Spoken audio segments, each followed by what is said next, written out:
గౌరవనీయులు స్థానిక పార్లమెంట్ సభ్యులు కేంద్ర మంత్రివర్యులు పెమ్మసాని చంద్రశేఖర్ గారు, national security advisory board honourable member, government of ఆంధ్రప్రదేశ్కి ఒక అడ్వైజర్గా పెట్టుకొని టెక్నాలజీ ముందు తీసుకుపోవడానికి మనం వారి సహకారం అడిగితే చాలా బాగా సహకరిస్తున్నాడు. ఎమినెంట్ సైంటిస్ట్ అలాంటి సతీష్ రెడ్డి గారికి మనస్ఫూర్తిగా గట్టిగా అందరం అభినందించాల్సిన అవసరం ఉంది. చాలా బాగా పనిచేస్తున్నారు. ఆనరబుల్ మెంబర్ ఆఫ్ పార్లమెంట్ మన అమలాపురం హరీష్ బాలయోగ్ గారు, చైర్మన్ ఎండి కిమ్స్, ఇప్పుడే చూశారు. మీ అందరినీ బిజినెస్ పీపుల్గా తయారు చేయడానికి, ఆంట్రప్రెన్యూర్గా తయారు చేయడానికి బ్రహ్మాండమైన ఆలోచనలు ఇచ్చారు. ఆయనే ఒక స్ఫూర్తి కూడా. ఎందుకంటే మీరందరూ గుర్తుపెట్టుకోవాల్సింది 2004 ఆ రోజు హైదరాబాద్లో సికింద్రాబాద్లో ఒక హోటల్, అది ఆ హోటల్కి చాలాసార్లు నేను వెళ్ళేవాడిని. సీఎంగా వెళ్ళా, మినిస్టర్గా వెళ్ళా, అంత మునుపంతా కూడా పార్టీలో అనేక కార్యక్రమాలు ఎవరైనా కలవాలంటే చిన్న హోటలే. అలాంటి హోటల్ని తీసుకొని అప్పట్లో కన్స్ట్రక్షన్లో ఉన్నారు కాబట్టి ఒక 100 కోట్లు వీళ్ళ ఈక్విటీ, అదే సమయంలో ఒక 200 కోట్లు అప్పు తీసుకొచ్చి 22 సంవత్సరాలే, 5-6 డికేడ్స్ కాదు, భాస్కర్ రావు గారు దాన్ని సమర్థవంతంగా నిర్వహించి ఈరోజు దాన్ని 30,000 కోట్ల రూపాయలు ఆస్తి చేశాడు. ఆ ఆస్తి చేశాడంటే ప్రజలకు సేవ చేయడమే కాకుండా ఎప్పటికప్పుడు ఇన్నోవేషన్స్తో ముందుకు పోతూ సస్టైనబిలిటీ కోసం లాభార్జన కూడా చాలా ముఖ్యం. నేను అందుకే ఒక మాట చెప్తాను. ఏదైనా పెట్టుబడి పెట్టినప్పుడు పెట్టుబడికి వడ్డీ కూడా రాకపోతే, అప్పులు కూడా తిరిగి కట్టకపోతే తిరిగి అప్పు కూడా ఇవ్వరు, ఆస్తులు కూడా జప్తు చేస్తారు. అదే కానీ ఎప్పటికప్పుడు ఆంట్రప్రెన్యూర్గా ఉండి దాన్ని ముందుకు తీసుకుపోయి మళ్ళీ కానీ మనం కానీ చేయగలిగితే సంపద సృష్టించడం చాలా సులభం. అలాంటి సంపద సృష్టించడానికి దారి చూపినటువంటి భాస్కర్ రావు గారిని మనస్ఫూర్తిగా అభినందిస్తున్నా. ఎక్కువ టైం తీసుకున్నా చాలా చక్కగా చెప్పాడు. అదే మరిగా director BSCPL infrastructure limited Seenaiah garu, collector, district collector Sainath Varma garu, ప్రత్యేకంగా కిమ్స్, ఇప్పుడు బైసర్, ఈ కుటుంబ సభ్యులందరికీ కూడా మనస్ఫూర్తిగా అభినందనలు, స్వాగతం, సుస్వాగతం ఈ మీటింగ్కి. ఎందుకంటే నాకు మనసుకు దగ్గరగా ఉండే కార్యక్రమం ఇది. అమరావతి అభివృద్ధి కావాలంటే చాలామంది పారిశ్రామికవేత్తలు ముందుకు రావాల్సిన అవసరం ఉంది. అలాంటి ఈరోజు మీరు చూసినప్పుడు Bollineni institute of skill development and research, ఇప్పుడే ఆయన ఒక విజన్ కూడా ఇచ్చారు భాస్కర్ రావు గారు. నాకు బాగా జ్ఞాపకం, హైదరాబాద్లో నేను సీఎం అయినప్పటికీ చాలా హాస్పిటల్స్ తక్కువ ఉండేటివి, 2-3 హాస్పిటల్స్ ఉండేటివి, హోటల్స్ కూడా లేవు, ఒక కన్వెన్షన్ సెంటర్ కూడా లేదు. అక్కడి నుంచి నేను టెంట్లు వేసి సిఐఐ కాన్ఫరెన్స్లు పెట్టేవాడిని. అదే సమయంలో నేను హైదరాబాద్ని ఒక హెల్త్ హబ్గా తయారు చేయడానికి ఆ రోజు కోడెళ్ల శివప్రసాదరావు గారు హెల్త్ మినిస్టర్గా ఉంటే గల్ఫ్ పంపించేవాడిని. అక్కడి నుంచి వస్తే టూరిజం అభివృద్ధి అవుతుంది, ఆరోగ్యానికి కూడా హైదరాబాద్ కేంద్రంగా అవుతుందని చెప్పి ఆ రోజు ఆలోచించాం. అక్కడి నుంచి మీరు చూస్తే ఈరోజు నేను గర్వంగా చెప్పగలుగుతున్నా, దేశానికి మెడికల్ హబ్గా హైదరాబాద్ తయారైందంటే ఆ రోజు వేసిన ఫౌండేషను దానికి సహకరించినటువంటి కిమ్స్ లాంటి మేనేజ్మెంట్లు అని చెప్పి కూడా నేను మీకు తెలియజేస్తున్నా. ఈరోజు మనందరం కూడా బైజర్ అమరావతి గడ్డపై నుంచి ఇది ఒక వినూత్నమైన ప్రయోగం. విద్యా వైద్యంలో తిరుగులేని స్థానంలో ఉండాలి. ఇప్పుడే ఎక్స్ప్లెయిన్ చేశారు. 25 ఎకరాల్లో చేపడుతున్నారు. ఇది 23 ఎకరాల్లో కాలేజ్ ఏర్పాటు చేస్తారు. ఇందులోనే స్కిల్ కూడా సెంటర్ కూడా ఎస్టాబ్లిష్ చేస్తారు. నా దగ్గరికి ఫస్ట్ టైం భాస్కర్ రావు గారు వచ్చి మాట్లాడారు.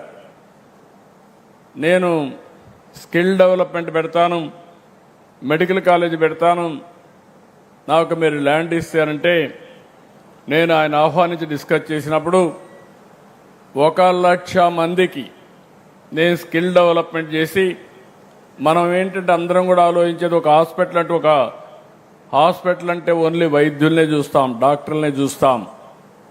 డాక్టర్ల కంటే ముఖ్యంగా కావాల్సింది నర్సెస్ కావాలి, పారామెడికల్ స్టాఫ్ కావాలి, టెక్నీషియన్స్ కావాలి. ఒకప్పుడు మనం అందరం కూడా ఎంబీబీఎస్ అంటే ఒక్క పేషెంట్ని ట్రీట్మెంట్ చేయడం వరకే చూసాం. ఇప్పుడు టెక్నాలజీ మారిపోయింది. ఈ టెక్నాలజీ ఎంతవరకు పోయిందంటే డాక్టర్ కూడా ఏఐ నేర్చుకుంటే తప్ప, ఐటీ నేర్చుకుంటే తప్ప ప్రగతి సాధించలేని పరిస్థితికి వస్తున్నారంటే అది టెక్నాలజీకి ఉండే మహత్యం అని చెప్పి కూడా నేను మీకు తెలియజేస్తున్నా. రెండో విషయం కూడా ఇక్కడ నేను చూశాను, పిల్లలందరినీ ఎంత ఉత్సాహంగా ఉన్నారంటే, మీ ఉత్సాహం చూస్తూ ఉంటే నా విజన్ తప్పకుండా సాధిస్తానని నమ్మకం నాకు వస్తూ ఉంది. 23 నెలల కంటే ముందు ఈ రాష్ట్రంలో ఒక అరాచకం, ఒక విధ్వంసం, నా జీవితంలో అలాంటి పాలన ఎప్పుడూ నేను చూడలేదు, చూస్తాను కూడా అనుకోను. 50 సంవత్సరాలు సుదీర్ఘ రాజకీయ చరిత్ర. అలాంటివి మీరు చూసినప్పుడు నేనే ఎప్పటికప్పుడు నేర్చుకుంటానే ఉంటాను. అనునిత్యం నేను నిత్య విద్యార్థిని. ఇప్పుడు భాస్కర్ రావు గారితో మాట్లాడినప్పుడు ఒక మాట అంటే నా మైండ్లో నా కంప్యూటర్లో ఎక్కించుకున్నాను. 1,00,000 ఉద్యోగాలు మా పిల్లలకి ఇవ్వాలనేది నా ప్రగాఢమైన ఆలోచన. మా ఆఫీసర్లు చెప్తే ఒకటే మాట చెప్పాను, మీరు బిజినెస్ రూల్స్ చూస్తారు, నేను పిల్లల భవిష్యత్తు చూస్తాను, మీకు నాకు ఇదే తేడా అని కూడా నేను చెప్పాను. ఇప్పుడు వారు ఒక మాట అంటే నేను చెప్పాను, 0 డేట్ ఈరోజే స్టార్ట్ అయింది. పక్కనే సీనయ్య కూడా ఉన్నాడు.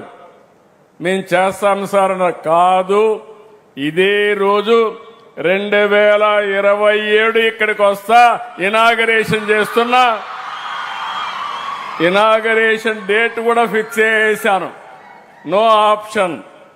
ఎప్పుడు కూడా నేను ఎక్కడ పోయినా కూడా పెద్ద పెద్ద ఫ్యాక్టరీస్, గూగుల్ మొన్నే ఫౌండేషన్ వేసాం. ఫౌండేషన్ వేస్తే వాళ్ళు సెప్టెంబర్ అంటే కాదు, ఆగస్టు 15 మంచి రోజు, స్వాతంత్రం వచ్చిన రోజు. గూగుల్ కూడా ఆగస్టు 15 కంటే ముందు ఇనాగరేషన్ చేయాలని 2028 ఆగస్టు 15 కంటే ముందే గూగుల్ విశాఖపట్నంలో ఆపరేషన్లు ప్రారంభిస్తుంది. ఆర్సెలర్ మిత్తల్ పెద్ద స్టీల్ ప్లాంట్, ఆయన కూడా వచ్చినప్పుడు నేను ఒకటే చెప్పాను, నువ్వు 5 ఏళ్ళు 10 ఏళ్ళు కాదు, ప్రపంచంలోని best technology company, biggest company, నాకు కావాల్సింది 2028 డిసెంబర్ లోపల ఫేజ్ 1 పూర్తి చేయాలని ఆదేశాలు ఇచ్చా. చేస్తున్నామని చెప్పి కూడా నేను మీకు తెలియజేస్తున్నా. నేను ఎప్పుడు కూడా ఫౌండేషన్ వేయడానికి, రిబ్బన్లు కట్ చేయడానికి నేను సిద్ధంగా లేను. నేను వచ్చినప్పుడే ఎవరైతే పెట్టుబడి పెడతారో, ఏ రోజు ఓపెన్ చేస్తారో చెప్తే దాని మీద నేను మాట్లాడతానని చాలా స్పష్టంగా చెప్పా. కృష్ణయ్య గారికి చెప్తున్నా, భాస్కర్రావు గారు చెప్తున్నా, మీకు ఏ పర్మిషన్లు కావాలన్నా ఆటో పైలట్లు ఇచ్చే బాధ్యత మాది, దాన్ని అమలు చేసే బాధ్యత మీది. మెడికల్ అండ్ హెల్త్లో చాలా అవకాశాలు ఉన్నాయి. మనం ప్రపంచానికి లీడర్స్గా తయారయ్యే అవకాశం వస్తుంది. అయితే ఒక డాక్టర్లే కాకుండా దీనికి అనుబంధంగా ఉండే అన్ని విషయాల్లో మనం దీనికి శ్రీకారం చుట్టాల్సిన అవసరం ఉంది. ఇక్కడ మనం చూస్తే 500 పడకల సూపర్ స్పెషాలిటీ వైద్య సేవలు కార్పొరేట్ స్థాయిలో ఇవ్వడానికి ముందుకొచ్చారు. ఇంకొక పక్కన ఇక్కడ మనం కట్టే దానిపైన దగ్గర 250 medical seats, MBBS seats, 1000 non medical paramedical పట్టభద్రుల్ని, ఇంకొక 1000 మంది ట్రైనీస్ని కూడా సిద్ధం చేయబోతున్నారు. నర్సింగ్ 150 మంది పిల్లలకి ట్రైనింగ్ ఇస్తారు. డెంటల్ 50, ఫిజియోథెరపీ 50, న్యూట్రిషన్ సైన్సెస్ 50, ఇలాంటివన్నీ చూస్తే ఒక 5,000 మందికి పెట్టుకున్నారు. నేను వారిని లాస్ట్ టైం చెప్పింది నాకు జ్ఞాపకం ఉంది. స్కిల్ డెవలప్మెంట్ కింద పక్కనే వినుకొండ ల్యాండ్ ఉందన్నారు, కానీ దానికి కొన్ని సమస్యలు ఉందన్నారు. మీరు ఏం చేసుకుంటారో నాకు తెలియదు. మీరు ఇచ్చిన 1,00,000 మందికి ఆంధ్రప్రదేశ్ నుంచి వైద్య సేవలు అందించే సిబ్బందిని తయారు చేసే బాధ్యత మీది. దానికి ఏం కావాలో మీరు చేయండి, నేను సహకరిస్తా. ప్రపంచంలో ఎక్కడైనా కానీ డాక్టర్లున్నా, ఎక్కడైనా నర్సెస్ కానీ అనుబంధంగా ఉండేవాళ్ళు ఉంటే ప్రతి ముగ్గురులో ఒకరు ఇక్కడ తయారు కావాలి, అమరావతిలోనే తయారు కావాలి. మా పిల్లలు ఆ విధంగా కూడా ముందుకు పోవాల్సిన అవసరం ఉంది. మీ అందరికీ ఒకటే హామీ ఇస్తున్నా, పిల్లలు మీరు గుర్తుపెట్టుకోవాలి, నేర్చుకునే వయసు మీకు ఇది. ఓసారి మీరు అందరూ అనుకుంటారు అన్ని మాకు తెలుసు అనుకుని అసలు చదువు కూడా మానేస్తూ ఉంటారు. This is the best age మీ అందరికీ. టెక్నాలజీ బాగా హ్యాండీగా వచ్చింది. అమరావతిలో క్వాంటమ్ వ్యాలీకి వెళ్తున్నాం. నేను ఫస్ట్ క్వాంటమ్ అంటే ఎవరికి అర్థం కాలేదు. అంటే ఈరోజు మనం కంప్యూటర్లో సూపర్ కంప్యూటర్లు చూసాం. సూపర్ కంప్యూటర్లకి సూపర్ కంప్యూటింగ్ కెపాసిటీ ఉండేది క్వాంటమ్ అని చెప్పి కూడా నేను మీకు తెలియజేస్తున్నా. ప్రపంచంలో 5-6 ప్లేసుల్లోనే ఉన్నాయి, 5-6 కంట్రీస్లోనూ ఉన్నాయి. అలాంటిది ఇక్కడ రావాలని సంకల్పం చేశాం. IBM, TCS, L&T ముగ్గురు కలిసి ఇమ్మీడియట్గా వర్క్ కూడా స్టార్ట్ చేశారు. అమెరికాలో కంప్యూటర్ ఉంది, అది బయలుదేరి వస్తే డిసెంబర్ కంతా భారతదేశంలో మొట్టమొదటి క్వాంటమ్ కంప్యూటర్కి చిరునామాగా అమరావతి తయారవుతుంది.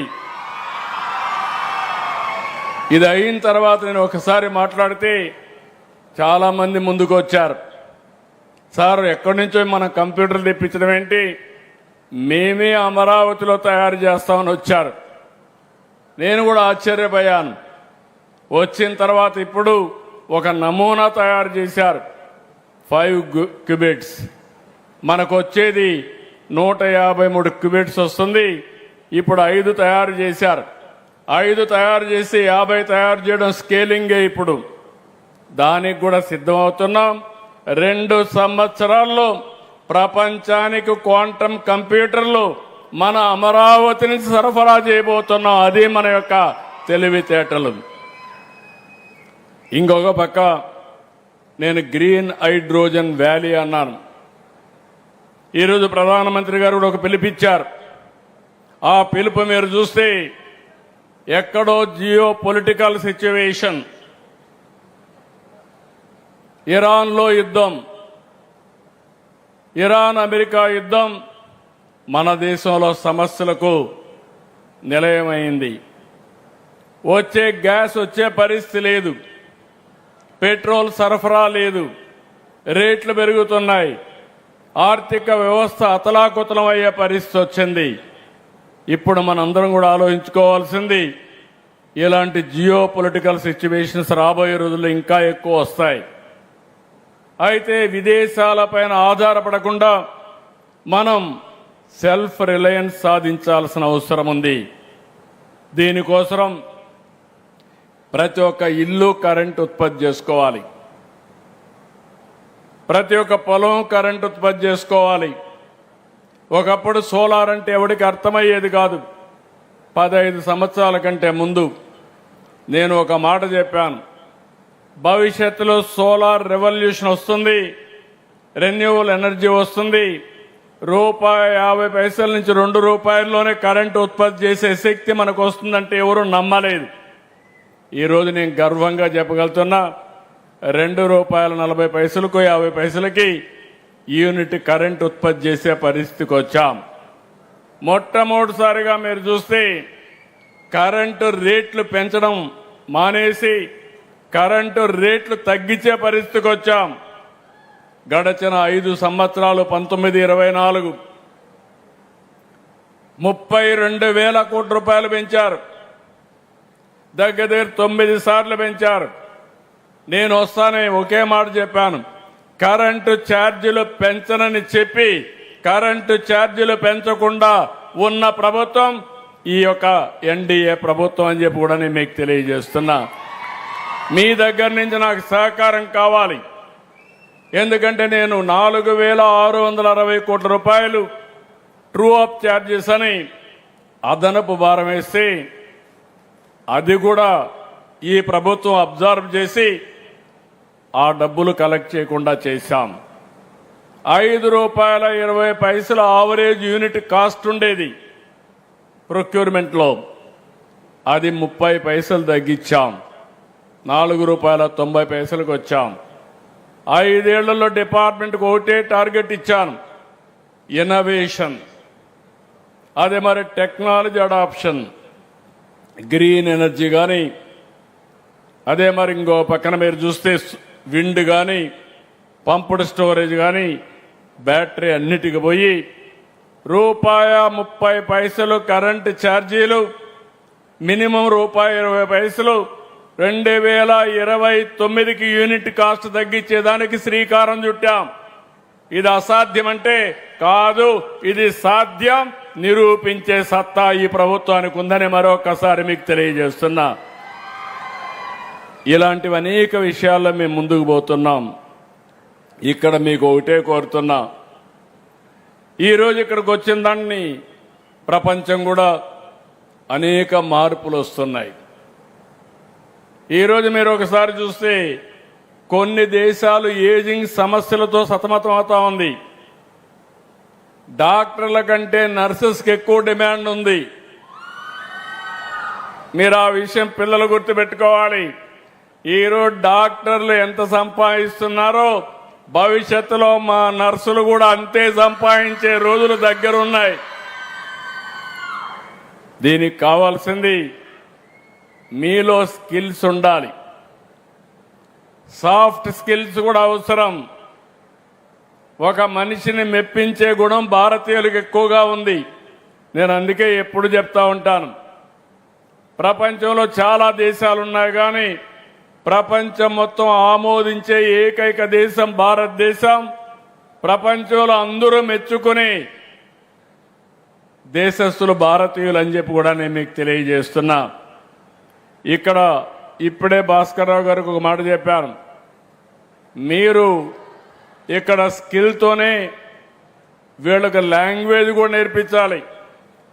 ఏ దేశంలో ఎక్కువ డిమాండ్ ఉందంటే ఇప్పుడు మనం చూశాను, జపాన్, జర్మనీ, అనేక దేశాల నుంచి అడుగుతున్నారు. ఒకప్పుడు వాళ్ళు ఎవరిని అలో చేసేవాళ్ళు కాదు, ఇప్పుడు వాళ్ళందరూ మన పైన ఆధారపడుతున్నారు.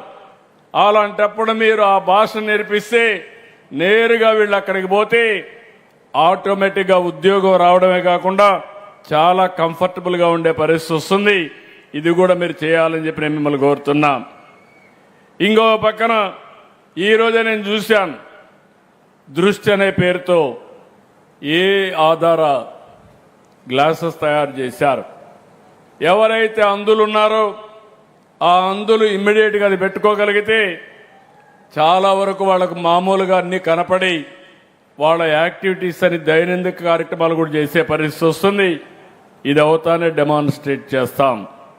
ఇప్పుడు ఇక్కడ గుర్తుపెట్టుకోవాల్సింది మీరందరూ కూడా చాలా స్పష్టంగా రోజులు మారాయి, టెక్నాలజీ పెరిగింది. నేను కూడా దీనికి ఒక ప్రయత్నం చేస్తున్నా. ఆంధ్రప్రదేశ్ రాష్ట్రంలో మేము 20,000 కోట్ల రూపాయలు బడ్జెట్ ఖర్చు పెడుతున్నాం ఆరోగ్యం కోసం. దీనికోసం నేను ఆన్లైన్లో సంజీవిని ఒక ప్రాజెక్టు తీసుకొచ్చాను. రాష్ట్రంలో ఉండే ప్రతి ఒక్కరి హెల్త్ రికార్డ్స్ అన్నీ ఆన్లైన్లో ఉంటాయి. అక్కడి నుంచి అందరూ పనిచేసే సిబ్బంది కూడా ఆన్లైన్లో ఉంటారు. అక్కడి నుంచి ప్రతి ఒక్కరికి ప్రివెంటివ్ హెల్త్కి వెళ్తున్నాం. భాస్కర్ రావు గారిని కూడా ఒకటి కోరుతున్నాం, మీ హాస్పిటల్లో మీ పేషెంట్ని మీరు ట్రీట్మెంట్ ఇచ్చి డబ్బులు వసూలు చేయడమే కాకుండా వాళ్లకు ఆరోగ్యం పైన తీసుకోవాల్సిన జాగ్రత్తలు ప్రివెంటివ్ హెల్త్ గాని మీరు చేయగలిగితే that is the biggest contribution for the country. దానికి మీరు శ్రీకారం చుట్టాలి. మనందరి ఆరోగ్యం మీరు చూస్తే మనం తినే తిండి, ఇక్కడ ఈ మీటింగ్లో చెప్పాలి కూడా చెప్తున్నా, ఎప్పుడు బాబా రామ్దేవ్ చెప్తా ఉంటాడు, మనిషికి ఆవరేజ్ జీవితం 120 సంవత్సరాలు. కానీ మనందరం ఏం చేస్తున్నామంటే 120 సంవత్సరాల్లో తినవలసిన తిండి 40 ఏళ్ళు తినేస్తున్నాం. దానివల్ల అనారోగ్య సమస్యలు వస్తున్నాయి. రెండోది, ఒకప్పుడు మనం శారీరక కష్టాలు చేసేవాళ్ళం, ఆరోగ్యం చాలా బాగుండేది. ఊర్లలో మనం చూస్తే వ్యవసాయ పనులు, ఇంటి పనులు అన్నీ చేసుకునేవాళ్ళం. ఇప్పుడు పని చేయడం మానేశాం. పని చేస్తే మానేయడం ఓకే, కానీ కనీసం నడవడం కూడా మానేశాం. దీంతో అనారోగ్య సమస్యలు వస్తున్నాయి. మనిషికి కావాల్సింది లిమిటెడ్గా పౌష్టికాహారం కావాలి. రెండోది, ఇంకొక పక్క కూడా నేను చూస్తే అది కూడా నేను ఇప్పుడు ఒక ఎక్సర్సైజ్ చేస్తాను ప్రధానమంత్రి గారు చెప్పిన తర్వాత. ముందుగానే ఒకప్పుడు మనం అందరం కావాల్సిన తిండి మనమే పండించుకునేవాళ్ళం. అందులో ఎరువులు వేసేవాళ్ళం కాదు, యూరియా అవన్నీ వేసేవాళ్ళం కాదు, క్రిమి సంహారక మందులు కొట్టేవాళ్ళం కాదు. ఇప్పుడు మనం తినే తిండి యూరియా, ఫుల్గా యూరియా వేసి బంపర్ క్రాప్ పండించి కడాన మనం యూరియా తినే పరిస్థితికి వచ్చాం. దీనివల్ల క్యాన్సర్ విపరీతంగా వచ్చే పరిస్థితి వస్తూ ఉంది. అందుకే నేను నేచురల్ ఫార్మింగ్కి వెళ్తున్నాను. ఇలాంటి వినూత్నమైన కార్యక్రమాలు చేసినప్పుడు ఈ సంజీవిని ప్రాజెక్టులో నా ఆలోచన ఒకటి, అందరి ఆరోగ్యాన్ని కాపాడే బాధ్యత ఈ ప్రభుత్వం తీసుకుంటాం. దీనివల్ల ఎక్కడికక్కడ మీరు ఒకసారి చూసినప్పుడు ఇది కానీ నేను సక్సెస్ చేయగలిగితే నా హెల్త్ బడ్జెట్ తగ్గుతుంది. సంవత్సరం పెరుగుతూ ఉంది. అదే సందర్భంలో ప్రజల ఆరోగ్యం కూడా చాలా వరకు దిగజారిపోయే పరిస్థితికి వచ్చింది. దీనికోసం ఈ ప్రాజెక్ట్ని ప్రపంచంలో ఉండే అందరినీ మేధావులను ఇన్వాల్వ్ చేస్తున్నా, ప్రపంచానికి ఒక నమూనాగా ఆంధ్రప్రదేశ్ నుంచి మనం ఇచ్చే పరిస్థితికి వచ్చాం. ఇక్కడే మీరు గుర్తుపెట్టుకోవాలి, హాస్పిటల్ కూడా net zero. Hyderabad was a brown field city. 2 సిటీసులు ఉండేటివి హైదరాబాద్లో, ఒక పక్క సికింద్రాబాద్, ఒక పక్క హైదరాబాద్. నేను వచ్చిన తర్వాత సైబరాబాద్ నిర్మాణానికి శ్రీకారం చుట్టాను, నాలెడ్జ్ ఎకానమీకి శ్రీకారం చుట్టా, స్ట్రాంగ్ ఫౌండేషన్ వేసా. ఈరోజు దేశంలో highest per capital income Telangana రాష్ట్రం, మోస్ట్ లివబుల్ సిటీ హైదరాబాద్. కానీ ఈరోజు నేను ఆలోచించేది భవిష్యత్తులో హైదరాబాద్ ప్లస్ అమరావతి. హైదరాబాద్ కంటే మెరుగైన సిటీ అమరావతి తయారవుతుంది. ఇక్కడ అన్ని వస్తువులు ఉన్నాయి. మొట్టమొదటిసారిగా ఇక్కడుండే రైతాంగాన్ని అభినందిస్తున్నా. ఒక స్ఫూర్తిదాయకంగా ముందుకు వచ్చారు. ప్రపంచంలో ఎక్కడా జరగలేదు. 29,000 మంది రైతులు 33,000 ఎకరాల భూమి స్వచ్ఛందంగా ముందుకొచ్చి ల్యాండ్ పోలింగ్ లో ఇచ్చారంటే ఇది ఒక చరిత్ర. ఈ రాష్ట్రం బాగుండాలి, మా పొలాల్లో రాజధాని రావాలి, రాష్ట్రం బాగుండి మేం కూడా బాగుపడాలని కలలు కన్నారు, ఇబ్బంది పడ్డారు.